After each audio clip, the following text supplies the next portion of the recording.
There really hasn't been enough sackings this season, has there? I think we're all feeling that at the moment. But whose job is more at risk then, if we are going to get someone to lose their job, which feels harsh now I say it? Eddie Howe or Erik Ten Hag? This is an interesting one, and I want to put it through two sort of filters. First of all, put aside any kind of FFP or finances, because that does play a factor, I think, in terms of who is more at risk with two managers, two big clubs, high expectations for both. But in terms of doing their job and doing a good job, who out of these two, Nubaid, do you think is more at risk in terms of losing their job? Because it has been a talking point for a long time with Ten Hag this season, with the woes that they've had, but they are pretty close in the league, and there have been a few murmurings around Eddie Howe's job recently. It's a strange one because I think both managers are probably where they're meant to be at this point in the season. United are 8th. I know people will keep saying Manchester United, but there is 7 better teams than them. They don't have a goal scorer. They've had a lot of injuries, and I think because it's Manchester United, people almost don't give them the sympathy that maybe they deserve. Then there's Eddie Howe and Newcastle, and I think last season they overperformed. Eddie Howe said the same. This season they're in 9th. They probably need to be performing better for sure. The last 10 games they've won 4 and lost 6, so you don't know what's going to happen. But they've also had loads of injuries. So I think there's a lot of context to be added. So in a weird way, I think both of them are where they're meant to be, but it's more about the expectations of what the fans want, or maybe what we expect. Okay, so last 10 games in the Premier League, Ten Hag has won 5, drawn 1, lost 4. Eddie Howe has won 4, drawn none, lost 6. Goals for 39. Current goal difference is 10 for Eddie Howe. Ten Hag, his goal difference is -5, which is incredible. How do you feel about these two? Let's go with Ten Hag for a little bit. Do you feel like he is even at risk? I definitely think he'll be there to the end of the season. I just think there's so much going on at Manchester United where he will be given time to sort of show what he can do. I think the main thing with him that's been targeted at him is the sort of regression in football, where that you still look at them and think, what is the style of play here? And that's not been defined under him. I think Eddie Howe is just going to be a victim of his own success and the way that project's going. I think the main thing for him, and it's not just because of the pictures that they do on picture in the changing room every time, he has still got the dressing room, which is such a big thing where you can definitely say Erik Ten Hag hasn't, or he's definitely got a core group. Had problems, yeah, absolutely. So over and over again he's had that. So I think with Ineos coming in, and I think the biggest thing that they could do is be like, this is our 3-year plan or 5-year plan. Sorry, Jim, I know you know them as a QPR fan very well, but for the next 2 years, we're probably not going to do that well. We are really turning over the players, everything here, so just give us time. So bizarrely here, you've got Eddie Howe. So again, we talk about sort of the style of play. Goal-creating actions per 90, 1.95 for Ten Hag, 3.33 for Newcastle. Have been entertaining this year. The ownership and everything flying around the club, for Man United, could quite possibly save Erik Ten Hag. And for Eddie Howe, kind of puts him at more risk for me, because when it comes to the finances of it, it will cost 15 million to get rid of Ten Hag, more than it was to get rid of Ole Gunnar Solskjaer. Apparently he's on 9 million a year, which is nice, isn't it? Eddie Howe, and with FFP, they're kind of hamstrung a little bit, Man United. And so that, for me, kind of tips the sort of risk factor here, because within FFP, Eddie Howe could be sacked if they kind of wanted to go down that route. For both of them, I feel like neither of them will get sacked this season unless Eddie Howe has an absolute disaster. I think with Ten Hag, I think you're right. I think they can't really sack him this year. But one thing that has annoyed me a little bit, I've seen a lot of people talking about Eddie Howe and he's kind of reached his ceiling. I've got to say that is utter rubbish, in my opinion. In terms of days lost from injuries this year, Newcastle are miles ahead of most teams aside from Brentford, and they've lost 900 days. So to put that into context, the least is West Ham, who've lost 200 days in terms of the injuries that they've had in their team.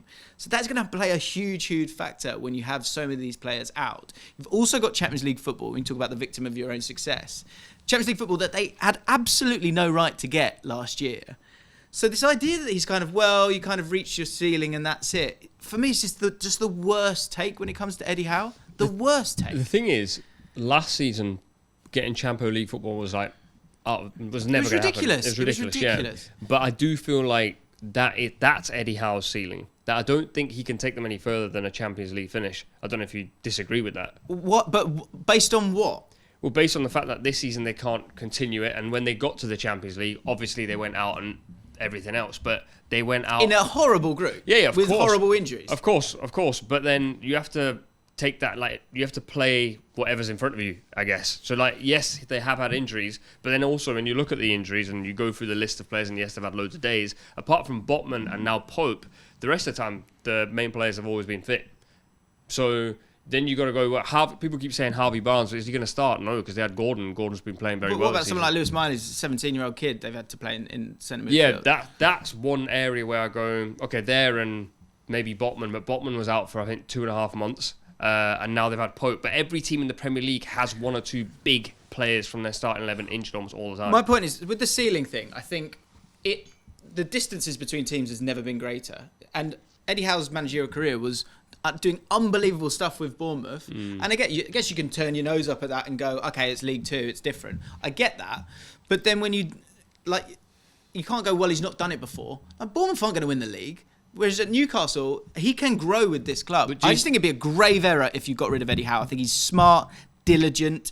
I think he has ambition. I think he is able to get a group of players giving absolutely everything. I think he's an awesome manager. I think it'd be so stupid to get rid of him at any stage. He also evolves as well, doesn't he? Yeah. Which I think is such a big thing in management, and he's done that over like a 10, 15-year period. I think the big thing is it's almost like a British thing. We're not used to having a manager like this at the top of the table playing this really attractive style and doing that. The one worry I do have for Eddie Howe is if you would say Ten Hag was going to go, there's not really an immediate manager that you think may be in mind for Manchester United. Yeah. Whereas the trajectory Newcastle are on, you could probably think of Zidane comes into mind with the ownership of that. That's the worry for me with him. That probably speaks to what I was saying. Like Eddie Howe, I don't see Eddie Howe winning the league. I could see Zidane winning the league. Do you know what I mean? But I guess what you then need to do, right, is you need to have, with Zidane, you kind of need to have players that can kind of be lifted by him. And so at Real Madrid, he is an inspirational figure. I think as you are growing as a club and as a team, I think, say like with a Pochettino at Tottenham, he was there to go, okay, hand in hand, we're going over there. And I think sometimes you can get it so wrong with managers by just bringing in these big dudes. I do think it obviously depends on, one, the ambition of the club, and the reason they haven't gone and spent loads of money, FFP involved as well, but also they've got a manager here who's working very well with this set of players. And if you want to get Zidane, then yes, you need to start spending money to bring the players in that will worship Zidane, essentially. On the journey they're in at the moment and the trajectory they're on, Eddie Howe's the perfect guy for it at this moment in time. But also, if they tomorrow go, in fact, we don't want to finish ninth, we want to finish third. They're going to go, Eddie Howe, you got to go because we're going to get Zidane, or maybe Conte or someone like that. Conte's a terrible appointment, by the way. Yeah, but that goes to my point as well. Is that, okay, we'll go get Conte and Mourinho. Have a look at Spurs. Have a look at those guys. It's sometimes just because you've had it in the past doesn't mean you can have it again. You need to be able to have that hunger, and that's a big thing for me with Newcastle. And I think in terms of an overall fairness, I thought Ten Hag was the guy for Man United. I've had to change my mind on that. I don't see it. I don't see what he's trying to implement at all. With Newcastle, I know how they want to play. I know what they're about. Man United, I still have no idea what they're about, and the guy has spent a lot of money. And so sometimes, okay, you've been in other countries and won some of those trophies. That was at Ajax. So you give them the benefit of the doubt and go, yeah, okay, you could be the guy, but you've got to open your eyes, and I haven't seen it with him. And also, it doesn't help when you've got people like Big Ange coming in at Tottenham, who's got such a clear philosophy, puts that in within 5 months, and I think that's what ramps the pressure on Erik Ten Hag even more. The job's just too big, I think. Manchester United as a football club. Ten Hag, I think, tactically as a football manager, keeps changing under pressure from what people are saying, and the outside noise and the way he's spoken to media and constantly falling out with players, I don't actually think he's a bad football manager. Manchester United last season, he was adapting game after game. They were pressing certain games and other games not. This season, I think he's actually just become scared of the noise, and now he's starting to go, we can't play attacking because they're actually quite good and we're going to play defensive, and I just think he's crumbling under pressure. Okay, guys, I want you to tell me in the comments down below, but I've got a final question for both of you. Who will leave their post first? Ten Hag or Eddie Howe? Let us know in the comments down below. Will? I think it will be Eddie Howe.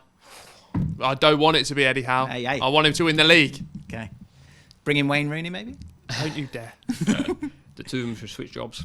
Ten Hag at Newcastle. Wow. Eddie Howe at United. That's the play. That's the play. No, I think it'll be Ten Hag. It should be Ten Hag. It will be Eddie Howe, in my opinion. Yeah.